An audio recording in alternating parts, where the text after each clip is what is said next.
vídeo de hoje é sobre... Resumindo o episódio 12, o episódio final do dorama Quando o Telefone Toca. Se você gosta desse tipo de vídeo, deixa seu like e se inscreve aqui no canal. Não esquece de dar o like e seguir o canal. Vamos lá! O episódio 12 começa com a revelação de quem levou o tiro do bandido. E foi o Seon. Ele levou, então a Hee-ju assiste ele levando esse tiro e fica muito triste. Vai até ele e começa a chorar por ele ter levado esse tiro. O bandido acaba sendo preso pelos policiais e levado depois disso. Depois disso, ela acorda na sua casa, mas o Seon não está lá. E alguém liga pra ela e é o jornalista, pois está havendo uma conferência que o ex-porta-voz presidencial Seon anunciou que doaria todos os seus bens que herdou do presidente Park Jang-ho e que todas as coisas legais vão ser tratados com os representantes legais. Mas o Park Seon não está ali. E ele também pediu demissão do gabinete presidencial lá. Ele não é mais o porta-voz e ele não está mais ali. Na cena em questão, mostra todo mundo tirando as coisas dele dali e colocando em outro lugar. E ele não está ali, ele está desaparecido, sei lá o que aconteceu ainda com ele, não mostrou ainda. E diz que ele desapareceu sem deixar rastros. No orfanato, Sang-woo e Yurin fazem um piquenique com as crianças de lá, nos mostrando que eles meio que são bem amigos e que estão juntos, entendeu? Eles estão juntos, não diz exatamente o que eles são, mas provavelmente são namorados, porque as crianças dizem pra eles não se casarem, só de brincadeira. Então dá a indicar que eles são namorados. E que o Seon tá fazendo algumas doações, isso que os dois conversam ali também. Principalmente as doações para esse orfanato, anonimamente. E que o Seon desapareceu desse mundo. Mas também dizem que ele morreu. Essa conversa que eles têm é no futuro. Então volta um mês atrás, quando o acidente aconteceu, e a Yurin está fazendo uma reportagem e nela diz que a Hong Hee-ju voltou para casa a salvo para a família. E que a mãe adotiva do Seon meio que foi presa. E que o cúmplice dela também foi preso por fazer o que eles fizeram com a Hong Hee-ju. Eles também dizem que aquele bandido acabou de ser morto pela polícia local. Ele foi morto no local lá onde ele tentou atirar no Seon e na Hee-ju. Mostra que ele atirou no Seon no começo, mas agora eles estão dizendo que quem levou o tiro foi o bandido pelos policiais. Mostra ele morto numa maca e a mãe dele chorando muito. E mostra um tempo atrás também num flashback deles dois conversando pelaquela parede onde ela deixou ele preso. E ela dizendo que queria protegê-lo de toda aquela vida ruim e que devia ter protegido do pai do Seon. E a mãe dele vê sobre a morte dele no noticiário e chora muito na prisão. O meio pai do Baek Seon, o filho, o tio, né? Ele acaba fazendo uma conferência também dizendo que era tudo mentira e que a verdade sobre o meu pai era o oposto daquilo que eu acreditava e que era tudo uma ilusão o que ele viveu. Ele julgava que o filho dele estava morto, o que tornou tudo mais triste. E ele vai deixar a família dele no passado e vai tentar ser uma pessoa melhor a partir de agora. Agora vai passando algum tempo, a Hee-ju vai vivendo a vida dela, vai até comprar algumas coisas pro Natal, pois ela tá continuando vivendo a vida ali normalmente sem o Seon. E mostra também que o pai adotivo do Seon não ganhou a presidência. Mostra também que a mãe dele foi presa e ganhou prisão perpétua pelo que ela fez com realmente o pai do Seon, o verdadeiro pai dele, e que o cúmplice dela pegou 5 anos de prisão, pois a Hee-ju não quis dar queixas por ele. Ela meio que ele deixou ela fugir, né? Então acho que ela não quis dar queixa por causa disso. Mostra o tempo passando e a Hee-ju sofrendo muito pelo desaparecimento do Seon e que ele abriu mão de tudo que ele tinha. Logo em seguida, Hee-ju vai encontrar o secretário do Seon para tentar descobrir algumas pistas de aonde ele poderia estar. E ele diz que o Seon desapareceria como pó e que ele sairia da vida dela. E os seus objetivos e alvos desaparecessem quando eles fossem concluídos, ele disse que se autodestruiria inicialmente. Mas ele mudou de ideia por conta da Hee-ju e ele queria viver uma vida do lado da pessoa que ele ama, que era a Hong Hee-ju. Portanto, ele não crê que o Seon desapareceu por conta da vingança, pois ela já tinha sido concretizada e ele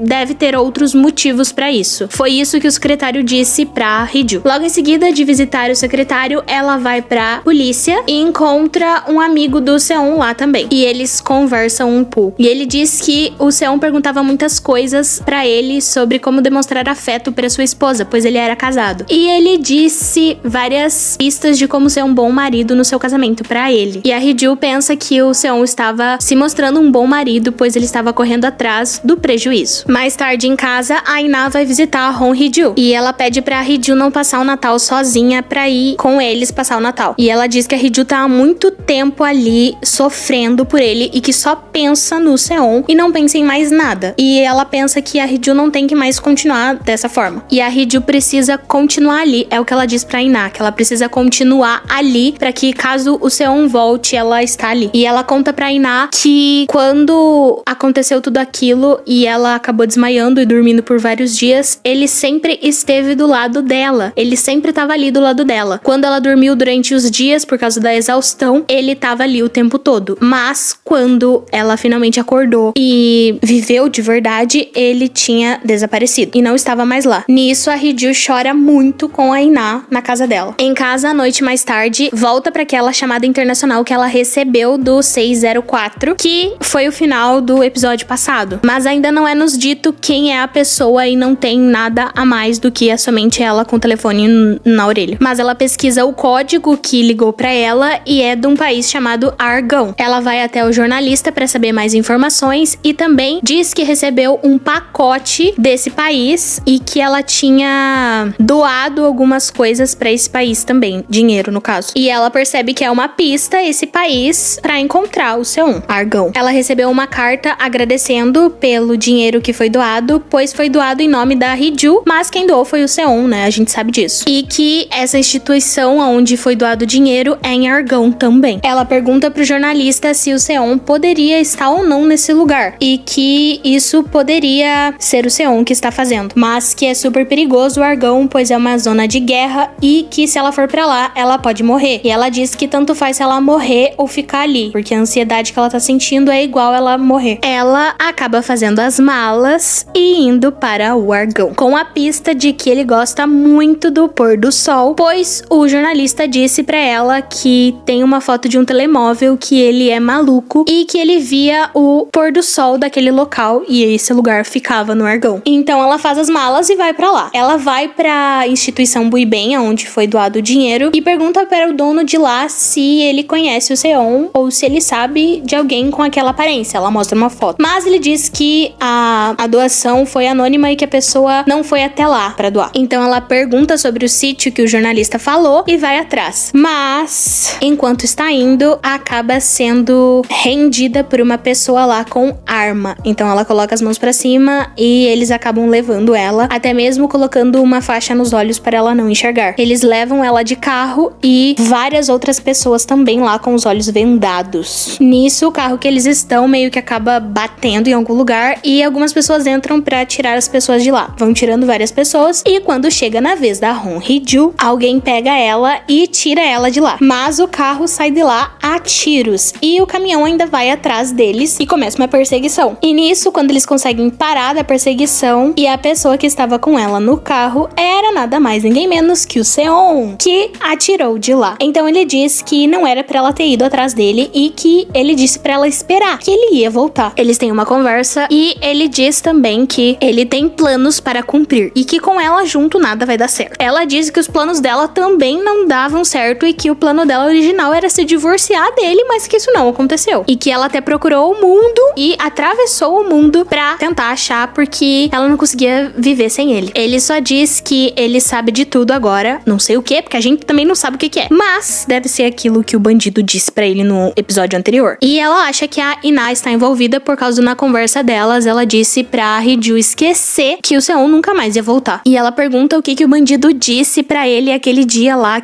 do acidente. E nos é mostrado o que o bandido disse. Ele disse que o pai dele matou o irmãozinho da Hee-ju naquele acidente. E que o acidente foi provocado pelo Paek Chan-ho. E ele fez isso porque o irmão da Hee-ju tinha visto o rosto do Seon verdadeiro. Por isso que ele se esforçou tanto pra fazer com que ele não ficasse mais vivo. E o Seon pensou que por causa do pai dele, que destruiu a vida da Hee-ju, ele não podia mais ficar ali com ela. Então tem uma cena do Seon e da Iná no local, um cemitério lá, mostrando que a Iná sabia de tudo desde o começo e ela conta que a Hee-ju sabia disso de tudo desde o começo também. Ele chora muito com isso, pois fez a Hee-ju sofrer por conta disso. E ela pergunta se foi por isso que ele deixou ela. Mas ele diz que ele não deixou ela por isso, e sim porque ele queria se afastar um pouco dela e se martirizar por conta conta disso. Então ele se afastou, ficou um pouco afastado por causa que ele queria pensar mais sobre o que estava acontecendo e ficar um pouco longe da Hee-Ju, e que ele sabia que a Hee-Ju sabia de tudo, mas que ele ia fingir que não sabia de nada pra ficar com a Hee-Ju e fazer ela feliz de agora em diante. Mas ele pensou que não podia fazer isso, então por isso que ele se afastou. E que ele precisa se punir por isso. E que a punição maior é não conseguir abraçar ela ali, que ele tá se segurando muito. Ela diz que não vai mais se segurar e eles acabam se beijando. Depois do beijo, eles vão para a casa do Seon naquele lugar e acaba rolando a primeira vez deles. Muito fofos e lindos, meu Deus, eu adorei. E dessa vez não foi ilusão, que sempre das outras vezes era, meu Deus. E depois eles acabam tendo uma conversa, e nessa conversa eles são muito fofos um com o outro e tudo. E ela até pergunta por que ele doou aquele dinheiro pra instituição. Ele diz que foram 2 bilhões e que essa era a recompensa dela porque eles iam se divorciar. O Seon iria se divorciar da Hee-Ju, pois ele não é o verdadeiro Seon e ele quer se casar de verdade com a Hee-Ju, como ele mesmo agora. E um tempo se passa, não mostra eles se casando, mas mostra fotos do casamento e da nova casa deles, que agora eles estão vivendo, casados finalmente. E depois os amigos deles vão visitá-los na casa deles. Eles almoçam e conversam juntos, numa cena bem linda e fofa entre todos. E que agora ele até mesmo mudou de nome e que agora o nome dele era Paek Yu-yeon, o nome verdadeiro dele, que significa único amor. As conversas entre eles, ele também diz que não vai voltar ao gabinete presidencial. E agora é nos revelado também que a Yurim e o Sang-woo também vão casar. Eles são um casal muito lindo e fofo também, que eu tava torcendo. E continua uma cena linda entre todos. Depois que todos vão embora, Yoo-yeon e Hong-ju conversam e é dito que a Hee-Ju vai continuar trabalhando na emissora como intérprete de língua de sinais e que agora aquela casa não vai mais ser silenciosa. Mais tarde, Yoo-yeon agora vai visitar o seu amigo de quem cuidava dele na infância. Eles almoçam juntos e conversam. A Hee-Ju também vai conversar com os pais dela e dizer que eles se casaram. Eles até fazem as pazes e a mãe dela meio que aceita, não querendo, mas aceita o casamento deles novamente. Até ficando feliz que a Hee-Ju tá sorrindo finalmente. Saindo da casa, Hee-Ju encontra a Ina e as duas conversam. A Ina diz que fez a Hee-Ju sofrer muito e que está arrependida por tudo. A Hee-Ju diz que quer esquecer o passado e que o que ficou no passado ficou e agora as duas fazem as pazes. E que a Hee-Ju está finalmente feliz.